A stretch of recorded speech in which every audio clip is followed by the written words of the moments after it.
नगर परिषद निवडणुकांसाठी जी प्रारूप मतदार यादी प्रकाशित केलेली आहे त्या मतदार यादीमध्ये हिंगणा विधानसभा क्षेत्रातल्या वानाडोंगरी भागामध्ये एकाच क्रमांकावर म्हणजे एकाच घर क्रमांकावर तब्बल 200 लोकांची नावं नोंदवल्याचा प्रकार जो आहे तो समोर आला होता। आणि या सगळ्या गोष्टींचा रियालिटी चेक करण्याचा जेव्हा आपण प्रयत्न केला तेव्हा ज्या घर क्रमांक 1 मध्ये ज्या मतदारांची नावं नोंदविली होती ते लोक तर त्या मतदारसंघात आहेत, मात्र त्यांचा पत्ता चुकीचा दिला होता। माझ्या हातामध्ये आपण पाहतोय की या मतदार यादीमध्ये 446 क्रमांकावर बनोटे अंबिका प्रीतम यांचं नाव आहे आणि त्याच्या खाली त्यांचा घर क्रमांक जो आहे तो 1 टाकण्यात आलेला आहे। ते या मतदारसंघात राहतात का तर हो त्या राहतात, मात्र त्यांचा पत्ता जो आहे तो चुकीचा दिलेला, कारण आपल्यासोबत त्याच अंबिका प्रीतम बनोटे आहेत। गेली 22 वर्ष ते याच ठिकाणी राहत आहेत आणि त्यांचा आधार कार्ड देखील इथं आहे। आपल्यासोबत त्या अंबिका देखील आहेत। मला सांगा तुम्ही इथं आप यहाँ पर कितने सालों से रह रहे हो और विधानसभा चुनाव में आपने मतदान किया है?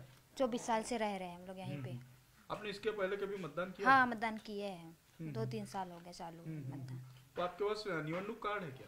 Voting card? हाँ, वोटिंग कार्ड भी है। आपने कब नाम दर्ज कराया था ये वोटिंग लिस्ट वो में? तो मेरे को पता नहीं है, पर वोटिंग कार्ड है। इस बार आपका एड्रेस गलत दिया हुआ है, इस बारे में आपको कुछ जानकारी है? कुछ लोग नहीं आपके नहीं, घर कुछ आए भी थे? नहीं पता मेरे को। कुछ लोग आपके घर आए थे नहीं कि कुछ आपका एड्रेस नहीं, पूछने पता के नहीं लिए? मेरे को, पता नहीं कुछ भी। तो इस बार आप वोटिंग करने जाएंगे? हाँ।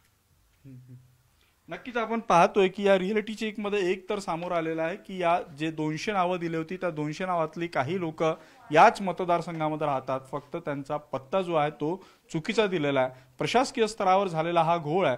ही प्रारूप यादी आहे, ज्यावेळी अंतिम यादी होईल त्यावेळी हे सगळे घोळ दुरुस्त केले जातात की मतदार यादीतले हे घोळ असेच कायम राहतात, हे पाहणं जे आहे ते महत्त्वाचं असणार आहे। व्हिडिओ जर्नलिस्ट प्रशांत मोहितेसह उदय तिमांडे, न्यूज 18 लोकमत, नागपूर।